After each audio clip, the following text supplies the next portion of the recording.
Hi hello ಎಲ್ರಿಗೂ ನಮಸ್ತೆ. ನಾನು ನಿಮ್ಮ ಮಂಜು. ಎಲ್ಲರೂ ಹೇಗಿದ್ದೀರಾ? ಎಲ್ಲರೂ ಚೆನ್ನಾಗಿದ್ದೀರಾ ಅಂತ ಅನ್ಕೋತೀನಿ. ನಾನು ಕೂಡ ತುಂಬಾ ಚೆನ್ನಾಗಿದ್ದೀನಿ. ಇವತ್ತು ಬಂದು ಗುರುವಾರ ಬೆಳಗ್ಗೆ 7:30 ಬೆಳಗ್ಗೆನೇ ಎದ್ದು, ಇವತ್ತು ಗುರುವಾರ ಅಲ್ವಾ, ಒಟ್ಟಿಗೆ ವಾರ ಮುಗಿಸಿ ಹೋಟ್ಲಿಗೆ ಹೋಗೋಣ ಅಂತ ಬೆಳಗ್ಗೆ ಬೇಗನೆ ಎದ್ದು, ಇವಾಗ ಹೋಟ್ಲಲ್ಲಿ ತಿಂಡಿ ಮಾಡ್ತಾಯಿಲ್ಲ, ಬರೀ ಊಟ ಅಷ್ಟೇ ಅಲ್ವಾ ಮಾಡ್ತಾ ಇರೋದು. ಹಾಗಾಗಿ ಬೆಳಗ್ಗೆ 5 ಗಂಟೆಗೆಲ್ಲ ಹೋಗಲ್ಲ. ಇವಾಗ ಒಂದು 8:30ಗೆ ಹೋಗ್ತೀನಿ. ಹೋಗೋಕ್ಕೂ ಮುಂಚೆ ಸ್ನಾನ ಪೂಜೆ ಮುಗಿಸಿ ದೇವ್ರ ಪೂಜೆ ಮಾಡಿ ಹೋದರೆ ಏನೋ ಒಂಥರ ಮನಸ್ಸಿಗೂ ಸಮಾಧಾನ, ಮತ್ತು ನಾನು ಫ್ರೀ ಆಗಲ್ಲ ಅಲ್ವಾ. ಅದಕ್ಕೆ ಬೆಳಗ್ಗೆ ಬೇಗ ಎದ್ದು ಹೊರಗಡೆ ಎಲ್ಲ ಕ್ಲೀನ್ ಮಾಡಿ ಕಸ ಗುಡಿಸ್ತಾ ಇದ್ದೆ. ಮತ್ತು ಇನ್ನು ಹೋಟ್ಲಿಗೆ ಹೋದರೆ ನಾನು ಮಧ್ಯಾಹ್ನ ಇನ್ನು ಸಂಜೆ 4:15 5 ಗಂಟೆಗೆ ಬರೋದು. 5 ಗಂಟೆಗೆ ಬಂದು ತುಂಬ ಟಯರ್ಡ್ ಆಗುತ್ತೆ. ಬೇರೆ ಕೆಲಸಗಳು ಕೂಡ ಇರುತ್ತೆ ನನಗೆ. ಮನೆ ಕೆಲಸ ಮಾಡೋಕ್ಕೆ ಟೈಮೇ ಇರಲ್ಲ. ಸೊ ಹಾಗಾಗಿ ಮನೆಯೆಲ್ಲ ಕ್ಲೀನ್ ಮಾಡ್ಕೊಂಡು ಇವಾಗಲೇ ಮುಗಿಸೋಣ ಅಂತ ಕೆಲಸ ಮಾಡ್ಕೋತಾ ಇದ್ದೀನಿ. ಜೊತೆಗೆ ಜಾನು ಕೂಡ ಎದ್ದು, ಅವಳು ಕೂಡ ಪಾಪ ಹೊರಗಡೆ ಎಲ್ಲ ಕಸ ಗುಡಿಸ್ಕೊಡ್ತಾ ಇದ್ಲು. ಸ್ವಲ್ಪ ನಮ್ಮದು ಮನೆ ದೊಡ್ಡದಿರೋದ್ರಿಂದ ಒಬ್ಬರೇ ಕೆಲಸ ಮಾಡೋದು ತುಂಬ ಕಷ್ಟ. ಹಾಗಾಗಿ ಅವಳು ಎದ್ದು ಪಾಪ ಹೊರಗಡೆ ಎಲ್ಲ ಕಸ ಗುಡಿಸ್ಕೊಡ್ತಾ ಇದ್ಲು. ಯಾಕೆಂದರೆ ಒಟ್ಟಿಗೆ ಎಲ್ಲ ಕೆಲಸ ಮಾಡ್ಕೊಂಡ್ರಲ್ವ ಬೇಗ ಕೆಲಸ ಮುಗಿಯೋದು. ಬೇಗ ಹೋಟ್ಲಿಗೆ ಹೋಗ್ಬೇಕಲ್ಲ ನಾನು. ಹಾಗಾಗಿ ಪಾಪ ಜಾನು ತುಂಬಾ ಹೆಲ್ಪ್ ಮಾಡ್ತಾಳೆ. ವಿಶು ಕೂಡ ಹೆಲ್ಪ್ ಮಾಡ್ತಾನೆ. ಬಟ್ ಅವನು ಸ್ನಾನ ಪೂಜೆ ದೇವ್ರ ಮನೆ ಕ್ಲೀನ್ ಮಾಡೋದು ಇಂಥ ಕೆಲಸ ಎಲ್ಲ ಮಾಡ್ತಾನೆ. ಅವನ ಕೈಲಿ ಇದೆಲ್ಲ ಕೆಲಸ ಮಾಡ್ಸೋಕ್ಕೆ ಹೋಗಲ್ಲ. ಪಾಪ ಅವನು ಇನ್ನೂ ಎದ್ದಿರಲಿಲ್ಲ.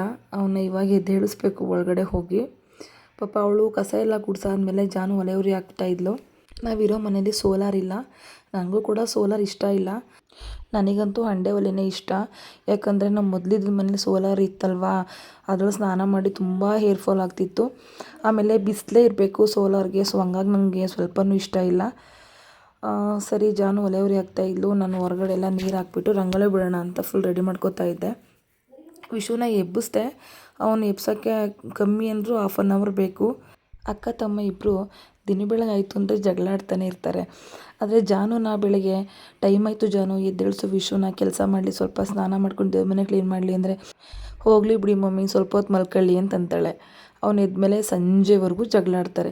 ಇವ್ರು ಜಗಳ ಬಿಡಿಸಿದ್ರೆ ನಂಗೆ ದೊಡ್ಡ ಹಿಂಸೆ ಆಗಿಬಿಟ್ಟಿದೆ. ಇವಾಗ ಹಂಗಾಗ್ಬಿಟ್ಟಿದೆ ನನ್ನ ಪರಿಸ್ಥಿತಿ.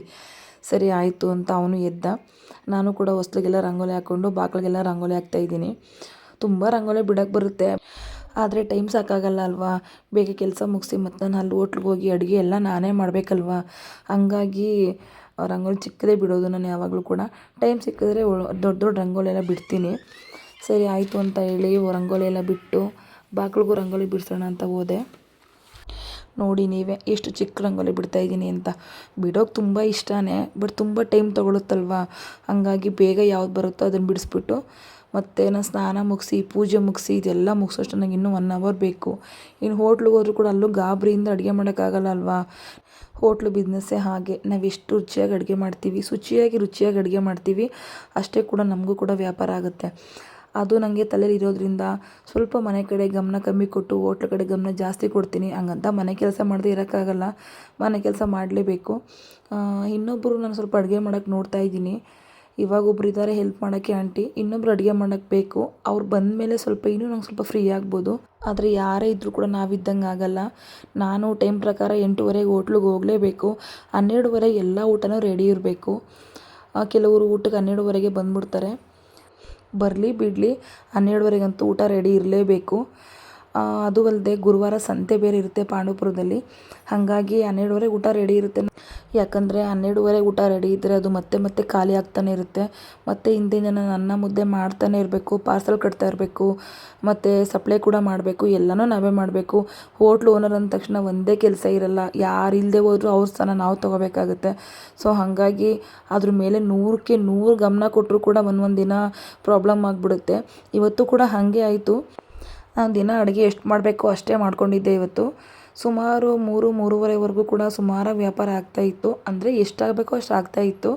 ಸಡನ್ಲಿ 3:30ಲಿ 2 ಪೊಲೀಸ್ ವ್ಯಾನ್ ಬಂದುಬಿಡ್ತು. ಹಂಗಾಗಿ ಅಡುಗೆ ನಾನು ಲಿಮಿಟಲ್ಲೇ ಮಾಡ್ಕೊಂಡಿದ್ದೆ. ಅವ್ರು ಬಂದು ಕೂತ್ಕೊಂಡು ಸರ್ ಊಟ ಖಾಲಿಯಾಗಿದೆ ಅಂತ ಹೇಳಿದ್ರು ಕೂಡ ಕೇಳಲಿಲ್ಲ. ಯಾರೋ ನಿಮ್ಮ ಹೋಟ್ಲ್ ಹೆಸ್ರು ಹೇಳಿ ಕಳಿಸಿದ್ರು ಚೆನ್ನಾಗಿ ಮಾಡ್ತೀರಾ ಅಂತ. ನಾವು ಅರ್ಧ ಗಂಟೆ ವೆಯ್ಟ್ ಮಾಡ್ತೀವಿ ಮೇಡಮ್, ನೀವು ಅಡುಗೆ ಮಾಡಿಕೊಡ್ಬೇಕು ಅಂತ ಕೂತ್ಕೊಂಡ್ರು. ಒಂದು ಕಡೆ ಖುಷಿ ಪಡೋದ, ಇನ್ನೊಂದು ಕಡೆ ಆಗ್ತಾಯಿಲ್ಲ, ಏನು ಮಾಡಬೇಕು ಅಂತಲೇ ಗೊತ್ತಾಗಲಿಲ್ಲ.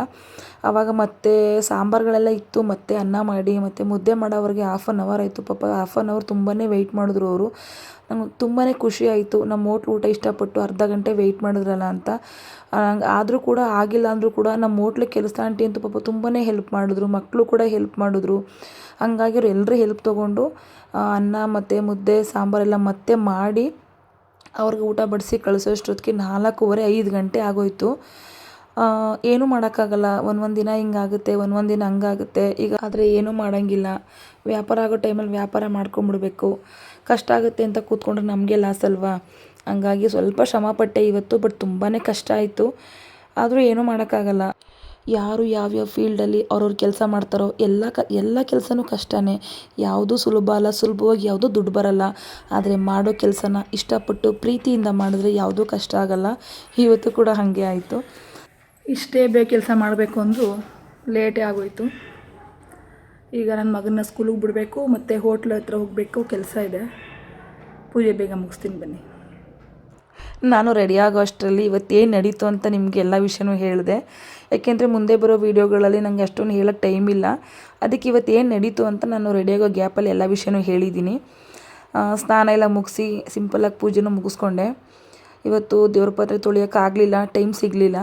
ನಾಳೆ ಕ್ಲೀನ್ ಮಾಡ್ಕೊಳ್ಳೋಣ ಅಂತ ಹೇಳಿ ಸಿಂಪಲ್ಲಾಗಿ ಎಲ್ಲ ಒರೆಸಿ ಕ್ಲೀನ್ ಮಾಡಿಬಿಟ್ಟು ಪೂಜೆ ಎಲ್ಲ ಮುಗಿಸ್ಕೊಂಡೆ. ನನ್ನ ಮಗನಿಗೆ ಟೈಮ್ ಆಗಿಬಿಟ್ಟಿತ್ತು. ಬ್ಯಾಗ್ ಹಿಡ್ಕೊಂಡು ಬನ್ನಿ ಮಮ್ಮಿ ಅಂತ ಕೂಗ್ತಾನೆ ಇದ್ದ. ಸರಿ ಆಯಿತು ಅಂತ ಹೋಟ್ಲಿಗೆ ಹೋದೆ. ನಾನು ಹೋಟ್ಲಿಗೆ ಹೋಗೋಷ್ಟ್ರ ಪಾಪ ನಮ್ಮ ಹೋಟ್ಲು ಕೆಲಸ ಆಂಟಿ ಬಂದು ಪಾಪ ಹೋಟ್ಲೆಲ್ಲ ಕ್ಲೀನ್ ಮಾಡ್ತಾಯಿದ್ರು. ಸೊಪ್ಪೆಲ್ಲ ಕ್ಲೀನ್ ಮಾಡಿಟ್ಟಿದ್ರು. ಇದು ನಮ್ಮ ಗ್ರೈಂಡರು, ಕಾಯಿ ತುರಿಯೋ ಮಿಷಿನು. ಇದರಲ್ಲಿ ಹುಷಾರಾಗಿ ಕಾಯಿ ತುರಿಬೇಕು. ಸ್ವಲ್ಪ ಹೆಚ್ಚು ಕಮ್ಮಿ ಆದರೆ ಕೈನೇ ಹೋಯಿತು. ಇದು ನನಗೆ ಬಿಟ್ಟರೆ ಹೋಟ್ಲಲ್ಲಿ ಯಾರಿಗೂ ಕಾಯಿ ತುರಿಯೋಕ್ಕೆ ಬರಲ್ಲ. ನಾನೇ ಕಾಯಿ ತುರ್ಕೋಬೇಕು. ಹೋದ ತಕ್ಷಣ ನಾನು ಮೊದಲು ಮಾಡೋ ಕೆಲಸನೇ ಇದು. ಯಾಕೆಂದರೆ ಎಲ್ಲ ಅಡುಗೆ ಯಾವುದೇ ಸಾಗು ಮಾಡಬೇಕು, ಅಡುಗೆ ಮಾಡಬೇಕು, ಸಾಂಬಾರು ಮಾಡಬೇಕು ಅಂದರೂ ಫಸ್ಟ್ ನಾನು ಕಾಯಿ ಇರಬೇಕು. ಹೋದ ತಕ್ಷಣ ಫಸ್ಟು, ಯಾಕೆಂದರೆ ಕರೆಂಟ್ ಹೋಗ್ಬಿಟ್ರೆ ಕಷ್ಟ. ಕರೆಂಟ್ ಇಲ್ಲ ಅಂದರೆ ಯಾವ ಕೆಲಸ ಮಾಡೋಕ್ಕೂ ಆಗೋಲ್ಲ. ಒಂದೊಂದು ಟೈಮು ಯಾವ ಟೈಮಲ್ಲಿ ಕರೆಂಟ್ ತೆಗಿತೀರಿ ಅಂತಲೇ ಗೊತ್ತಾಗಲ್ಲ. ಹಂಗಾಗಿ ನಾನು ಹೋಟ್ಲುಗಡೆ ಬರ್ತಿದ್ದಂಗೆ ಫಸ್ಟು ಕರೆಂಟ್ ಕೆಲಸ ಏನಿರುತ್ತೆ ಎಲ್ಲ ಮುಗಿಸ್ಕೊಂಡ್ಬಿಡ್ತೀನಿ. ಕಾಯಿ ತುರಿದು ಸಾಂಬಾರಿಗೆ ಮತ್ತು ಸಾಗೋಗೆ ಎಲ್ಲ ರುಬ್ಬಿಟ್ಕೊಂಡೆ. ಆಂಟಿ ನನ್ನ ಪಾಪ ಬರೋಷ್ಟರಲ್ಲೇ ಸೊಪ್ಪೆಲ್ಲ ಬಿಡಿಸಿ ಮಡಗಿದ್ರು. ಅವ್ರು ನನ್ನ ಪಾಪ ಕಾಯೋದೇ ಇಲ್ಲ. ನನಗಿಂತ ಬೇಗನೆ ಹೋಟ್ಲಿಗೆ ಬಂದಿರ್ತಾರೆ. ಬೇಗ ಹೋಟ್ಲಿಗೆ ಬಂದು ಎಲ್ಲ ಕಸ ಗುಡಿಸಿ ಹೋಟ್ಲೆಲ್ಲ ಒರೆಸಿ ನನಗೇನು ಬೇಕು ಎಲ್ಲ ಹೆಲ್ಪ್ ಮಾಡಿ ಇಟ್ಟಿರ್ತಾರೆ. ನಾನು ಬಂದು ಅಡುಗೆಗೆಲ್ಲ ರೆಡಿ ಮಾಡ್ಕೋತಾ ಇರ್ತೀನಿ. ಇವತ್ತು ಮೊಳಕೆ ಕಾಳು ಸಾಂಬಾರು ಮತ್ತು ಉಪ್ಸಾರು ಮತ್ತು ಬೇಳೆ ಸಾಂಬಾರು ಮಾಡ್ತಾಯಿದ್ದೆ. ಸೊಪ್ಪು ಕಾಳೆಲ್ಲ ಬೇಯಿಸ್ಬಿಟ್ಟು ಒಂದಕ್ಕೆ ಬಸ್ತಿ ಅದಕ್ಕೆ ಉಪ್ಪು ಹಾಕಿ ಉಪ್ಸಾರು ರೆಡಿ ಮಾಡ್ಕೋತಾ ಇದ್ದೀನಿ. ಮನೆ ಅಡುಗೆ ಹೋಟ್ಲ್ ಅಡುಗೆಗೂ ತುಂಬ ವ್ಯತ್ಯಾಸ ಇರುತ್ತೆ. ನಾವು ಮನೇಲಿ ಮಾಡ್ದಂಗೆಲ್ಲ ಹೋಟ್ಲಲ್ಲಿ ಮಾಡೋಕ್ಕಾಗಲ್ಲ. ಹೋಟ್ಲ್ ಅಡುಗೆನೇ ಬೇರೆ, ಮನೆ ಅಡುಗೆನೇ ಬೇರೆ ಇರುತ್ತೆ. ಅಂದರೆ ಏನು ಸ್ಪೆಷಲಾಗಿ ಏನೂ ಮಾಡಲ್ಲ, ಸ್ವಲ್ಪ ಮಾಡೋ ರೀತಿ ಬೇರೆ ಇರುತ್ತೆ ಅಷ್ಟೇ. ಅಡುಗೆ ಮಾಡ್ತಾಯಿದ್ದೆ. ಅಡುಗೆ ಮಾಡ್ತಾ ನನಗೆ ತುಂಬ ಟೀ ಕುಡಿಬೇಕು ಅಂತ ಅನ್ನಿಸ್ತಾ ಇತ್ತು. ಜಾನು ಟೀ ಮಾಡಿಕೊಡು ಅಂತ ಕೇಳ್ತಾನೆ ಇದ್ದೀನಿ. ಪಾಪ ಅವಳು ಇಲ್ಲ ಇರಿ ಮಮ್ಮಿ ಮಾಡ್ತೀನಿ ಅಂತಲೇ ಇದ್ದಾಳೆ. ಏನಕ್ಕೆ ಕಾರಣ ಅಂದರೆ ನಂಗೆ ತುಂಬ ಗ್ಯಾಸ್ಟ್ರಿಕ್ ಪ್ರಾಬ್ಲಮ್ ಇದೆ. ಪದೇ ಟೀ ಕುಡಿದ್ರೆ ಮತ್ತೆ ನಿಮಗೆ ತುಂಬ ಗ್ಯಾಸ್ಟ್ರಿಕ್ ಆಗುತ್ತೆ ಮಮ್ಮಿ, ಬೇಡ ಅಂತ ಅವಳು ಹೇಳ್ತಾನೆ ಇರ್ತಾಳೆ. ಬಟ್ ನನಗೆ ಟೀ ಕುಡಿಲಿಲ್ಲ ಅಂದರೆ ಹೋಟ್ಲಲ್ಲಿ ಕೆಲಸ ಮಾಡೋಕ್ಕೆ ಆಗಲ್ಲ. ನನಗೆ ತಲೆನೇ ಓಡಲ್ಲ. ಒಂದು ಪಕ್ಷ ನನಗೆ ಊಟ ಇಲ್ಲದೇ ಇದ್ದರೂ ಇದ್ಬಿಡ್ತೀನಿ. ನನಗೆ ಟೀ ಇಲ್ಲದೆ ಇರೋಕ್ಕಾಗಲ್ಲ. ಕೊನೆಗೂ ಟೀ ಮಾಡಿಕೊಟ್ಲು. ಇವಾಗ ತಾನೇ ಮನೆಗೆ ಬಂದೆ ಹೋಟ್ಲಿಂದ. ಟೈಮ್ ಇವಾಗ 6 ಗಂಟೆ ಆಗಿದೆ. ಯಾವಾಗಲೂ 4:15 ಅಷ್ಟು ಮನೆಗೆ ಬಂದುಬಿಡ್ತಿದ್ದೆ. ಇವತ್ತು ಮಧ್ಯಾಹ್ನ ಫುಲ್ ರಶ್ ಇತ್ತು ಹೋಟ್ಲು, ಹೇಳೋಕ್ಕೆ ಅಸಾಧ್ಯ. ಒಂದು ಕಡೆ ವ್ಯಾಪಾರ ಇತ್ತು ಅಂತ ಖುಷಿ ಪಡೋದ, ಇನ್ನೊಂದು ಕಡೆ ಕೈಕಾಲು ನೋವು. ಇವತ್ತು ಸಿಕ್ಕಾಪಟ್ಟೆ ರಶ್ ಇತ್ತು ಹೋಟ್ಲು. ಕೆಲಸದವ್ರು ಇದ್ದರೂ ಕೂಡ ತುಂಬಾ ಕಷ್ಟ ಆಗೋಯ್ತು ಇವತ್ತು ನಮಗೆ. ನಾನು ಇವತ್ತು ಲಾಂಗ್ ವೀಡಿಯೋ ಅಪ್ಲೋಡ್ ಮಾಡ್ತಾಯಿದ್ದೀನಲ್ವ, ಹೋಟ್ಲಲ್ಲಿ ಏನಾಗುತ್ತೆ ಅಂತ ಸ್ವಲ್ಪ ವೀಡಿಯೋ ಮಾಡ್ಕೊಳ್ಳೋಣ ಅಂತ ಮಾಡ್ಕೋತಾ ಇದ್ನ. ಸಡನ್ಲಿ ತುಂಬ ರಶ್ ಆಗೋದ್ರೆ ನನಗೆ ಮೇಂಟೈನ್ ಮಾಡೋಕ್ಕೆ ಆಗಲಿಲ್ಲ. ಅಷ್ಟು ತುಂಬ ರಶ್ ಆಗೋಯಿತು. ಆಮೇಲೆ ಮೊಬೈಲ್ ಕಡೆ ಗಮನನೇ ಕೊಡಲಿಲ್ಲ. ನನಗೆ ಇದು ಮುಗಿದ್ರೂ ಸಾಕು ಅನ್ನಲಪ್ಪ ಅನ್ನೋಷ್ಟು ನನಗೆ ಕಷ್ಟ ಆಗೋಯಿತು. ಈಗೆಲ್ಲ ಮುಗಿಸಿ ಮನೆಗೆ ಬಂದಿದ್ದೀನಿ. 6 ಗಂಟೆ ಮಲ್ಕೊಳ್ಳೋಣ ಅಂತ ನಿದ್ದೆ ಬರ್ತಿದೆ ನನಗೆ. ಬಟ್ ಮಲ್ಕೊಳ್ಳಲ್ಲ, ಸ್ವಲ್ಪ ಹೊತ್ತು ರೆಸ್ಟ್ ಮಾಡಿ ಮತ್ತೆ ಹೋಗಬೇಕು 7:30 ಹೋಟ್ಲಿಗೆ. ಇರೋ ಊಟ ಎಲ್ಲ ಮಿಕ್ಕಿರೋ ಊಟ ಎಲ್ಲ ಖಾಲಿ ಮಾಡಬೇಕು. ಸೊ ಹೀಗೆ ಜೀವನ, ಏನೂ ಮಾಡೋಕ್ಕಾಗಲ್ಲ. ಹೇಗೆ ಬರುತ್ತೋ ಅದು ತೊಗೋಬೇಕು. ಕಷ್ಟ ಅಂದರೂ ಮಾಡಬೇಕು, ಇಷ್ಟ ಅಂದರೂ ಮಾಡಬೇಕು, ಹಿಂಗಿದ್ರೂ ಮಾಡಬೇಕು. ನೋಡೋರ್ಗೇನು ದೊಡ್ಡ ಹೋಟ್ಲಿಟ್ಟಿದ್ದಾಳೆ ಅವಳಿಗೇನು ಅಂತಾರೆ. ನಮ್ಮ ಕಷ್ಟ ನಮಗೆ ಗೊತ್ತಲ್ವಾ ಏನು ಅಂತ. ನೋಡೋಣ, ಸ್ವಲ್ಪ ಹೊತ್ತು ರೆಸ್ಟ್ ಮಾಡಿ ಮತ್ತೆ ವೀಡಿಯೋ ಮಾಡ್ತೀನಿ. ಜಾನ್ವಿ, ನಾನು ಆವಾಗಲೇ ಹೇಳಿದೆ ಇದೆಲ್ಲ ಸರಿ ಬರಲ್ಲ ಅಂತ.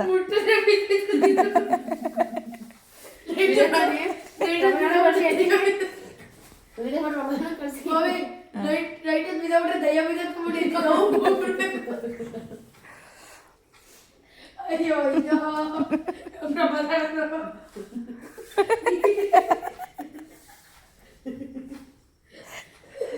ನಾನು ಅವತ್ತೇ ಹೇಳ್ದೆ ಇದೆಲ್ಲ ಆನ್ಲೈನಲ್ಲಿ ನೋಡೋಕೆ ಸರಿ, ಇದೆಲ್ಲ ಹಾಕೋಕೆ ಸರಿ ಅಂತ ನಾನು ಅವತ್ತೇ ಹೇಳ್ದೆ ಅವನಿಗೆ.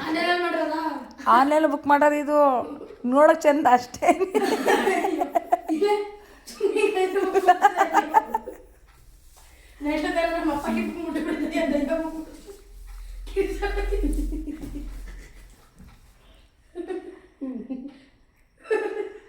ಹೋಟ್ಲಿಂದ ಎಷ್ಟು ಸಾಕಾಗಿ ಬಂದು ಅಷ್ಟು ಕೆಲಸ ಮಾಡಿ ಎಷ್ಟೇ ಟಯರ್ಡ್ ಆಗಿದ್ರು ಕೂಡ ಈ ಮಕ್ಕಳು ಮಾಡೋ ಒಂದೊಂದು ತರಲೆ ಕೆಲಸ ಮನಸ್ಸಿಗೆ ಎಷ್ಟು ನೆಮ್ಮದಿ ಕೊಡುತ್ತೆ ಅಂತಂದರೆ, ಇದು ಬೇಕು ನನಗೆ, ಇದು ಸೊಳ್ಳೆ ಪರ್ದ ಅಂತ ಅವನು ತುಂಬ ದಿವಸದಿಂದನೂ ಕೇಳ್ತೇನೆ ಇದ್ದ. ಹಂಗಾಗಿ ಇವತ್ತು ತರಿಸ್ಕೊಟ್ಮೇಲೆ ಅದನ್ನು ಅವನು ಯೂಸ್ ಮಾಡ್ಕೋಬೇಕು ಅಂತ ಮಮ್ಮಿ ಇವತ್ತು ರೂಮಿಗೆ ಬರಲ್ಲ, ಇದನ್ನು ಹಾಳಲ್ಲೇ ಹಾಸ್ಕೊಂಡು ಮಲ್ಕೋತೀನಿ ಅಂದ್ಬಿಟ್ಟು ಹಾಸ್ಕೊಂಡು ಮಲ್ಕೋತಾ ಇದ್ದ. ಅದು ಎಷ್ಟು ಮಟ್ಟಿಗೆ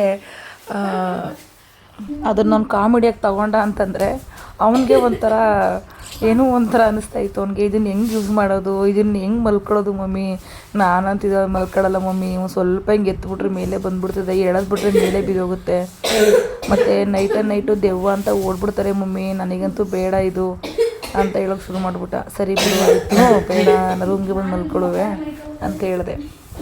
ಅದೆಷ್ಟು ಬೇಜಾರಲ್ಲಿ ಕೂತ್ಕೊಂಡಿದ್ದೆ ಅಂದರೆ ಇವತ್ತು ನಾನು ಹೇಳೋಕ್ಕೆ ಅಸಾಧ್ಯ. ಇವನು ಆಡೋದು ನೋಡ್ಬಿಟ್ಟು ನನಗೆ ಎಷ್ಟು ಬೇಜಾರಿತ್ತು, ಎಲ್ಲ ಕಮ್ಮಿ ಆಗೋಯ್ತು. ನನಗಂತೂ ನಕ್ಕು ಸಾಕಾಗೋಯ್ತು. ಅವನು ಜಾನುನ ಯಾರ್ಯಾಕ ಇದನ್ನ ಕಂಡುಹಿಡಿದಿದ್ದು ಅಂತ ನಗಿಸ್ತಾ ಇದ್ದ ಅವಳಿಗೆ. ಸರಿ ಯಾರಾದರೂ ಕಂಡುಹಿಡೀಲಿ, ಎತ್ತಿಟ್ಬಿಟ್ಟು ಮಲ್ಕೋಪ ಅಂತ ಹೇಳಿದೆ. ಆಮೇಲೆ ಮಲ್ಕೊಳ್ಳೋಕ್ಕೆ ಅಂತ ಬಂದ. ವಿಷು ಹೇಗೆ ಅಂದರೆ, ನಾನು ಎಷ್ಟೇ ಬೇಜಾರಲ್ಲಿದ್ದರೂ ಕೂಡ ನಾನು ಯಾವ ಮೂಡಲ್ಲಿರ್ತೀನಿ ಅಂತ ಬೇಗ ಅರ್ಥ ಮಾಡ್ಕೊಳ್ಳೋದು ವಿಷು ಒಬ್ಬನೇ. ಅವ್ನು ಜಾಸ್ತಿ ಮಾತಾಡಲ್ಲ, ಎಲ್ಲ ಕಡೆ ತುಂಬಾ ಸೈಲೆಂಟಾಗಿರ್ತಾನೆ. ಆದರೆ ಎಲ್ಲಿ ಮಾತಾಡಬೇಕು ಎಲ್ಲಿ ಮಾತಾಡಬಾರ್ದು ಅಂತ ತುಂಬ ಚೆನ್ನಾಗಿ ಗೊತ್ತು ಅವನಿಗೆ. ನನ್ನ ಮೂಡ್ನು ಕೂಡ ಹಾಗೆ ತುಂಬ ಚೆನ್ನಾಗಿ ಅರ್ಥ ಮಾಡ್ಕೋತಾನೆ. ಮಾತಾಡೋ ಕೂಡ ಸಮಾಧಾನ ಮಾಡ್ತಾನೆ, ಹೋಗ್ಲಿ ಬಿಡಿ ಮಮ್ಮಿ ಯಾಕೆ ಬೇಜಾರು ಮಾಡ್ಕೋತೀರಾ ಅಂತ ಸಮಾಧಾನ ಮಾಡ್ತಾನೆ. ಆಮೇಲೆ ಈ ಥರ ಕಾಮಿಡಿ ಮಾಡಿ ಕೊನೆಗೂ ನನ್ನ ನಗಿಸ್ಬಿಡ್ತಾನೆ. ವಿಷು ಒಂಥರ ಆದರೆ ಜಾನುನೇ ಒಂಥರ. ನನ್ನ ಕಾಲು ತುಂಬಾ ಹೊಡೆದ್ಬಿಟ್ಟಿತ್ತು. ಅವಳು ಪಾಪ ಕ್ರ್ಯಾಕ್ ಹೀಲ್ ಕ್ರೀಮ್ ತಂದು, ಮಮ್ಮಿ ನಿಮ್ಮ ಕಾಲು ತುಂಬ ಹೊಡೆದ್ಬಿಟ್ಟೈತಿ ಅಂದ್ಬಿಟ್ಟು ಪಾಪ ಅವಳೇ ಬಂದು ಕೂತ್ಕೊಂಡು ತೊಡೆ ಮೇಲೆ ನಾನು ಕಾಲು ಇಟ್ಕೊಂಡು ಎಲ್ಲದಕ್ಕೂ ಔಷಧಿ ಹಾಕ್ತಿದ್ಲು. ನಿಜ ಹೇಳಬೇಕು ಅಂದರೆ ಅವಳು ಔಷಧಿ ಹಾಕಿಲ್ಲ ಅಂದ್ರೆ ನಂಗೆ ಬೆಳಗ್ಗೆ ಎದ್ದೇಳೋಕ್ಕೆ ಆಗ್ತಿರ್ಲಿಲ್ಲ. ಅಷ್ಟು ಕಾಲೆಲ್ಲ ಬ್ಲಡ್ ಬರೋ ಅಷ್ಟು ನನ್ನ ಕಾಲು ಇಮ್ಡಿ ಎಲ್ಲ ಓಪನ್ ಆಗಿಬಿಟ್ಟಿತ್ತು. ತುಂಬ ಓಡಾಡ್ತೀನಿ ಅಲ್ವಾ, ಮತ್ತು ಹೋಟ್ಲಲ್ಲಿ ಕೂಡ ತುಂಬಾ ಓಡಾಡಬೇಕು, ಏನೂ ಮಾಡೋಕ್ಕಾಗಲ್ಲ. ಸ್ವಲ್ಪ ನಾನು ಫ್ಯಾಟ್ ಇರೋದ್ರಿಂದ ಅದು ಎಲ್ಲ ವೆಯ್ಟ್ ಕೂಡ ಕಾಲ ಮೇಲೆ ಬೀಳುತ್ತೆ. ಇದಾಗಿತ್ತು ನನ್ನ ಇವತ್ತಿನ ವಿಡಿಯೋ. ದಯವಿಟ್ಟು ವಿಡಿಯೋ ನೋಡೋರೆಲ್ಲ ಸಬ್ಸ್ಕ್ರೈಬ್ ಮಾಡ್ಕೊಂಡು ವಿಡಿಯೋ ನೋಡಿ. ನಾನು ಇನ್ನು ಮುಂದೆ ಒಳ್ಳೊಳ್ಳೆ ವಿಡಿಯೋ ಮಾಡಬೇಕು ಅಂತ ಅಂದ್ಕೊಂಡಿದ್ದೀನಿ. ಇದಕ್ಕೆ ನಿಮ್ಮೆಲ್ಲರೂ ಸಪೋರ್ಟ್ ಬೇಕು. ಎಲ್ರಿಗೂ ನಮಸ್ತೆ.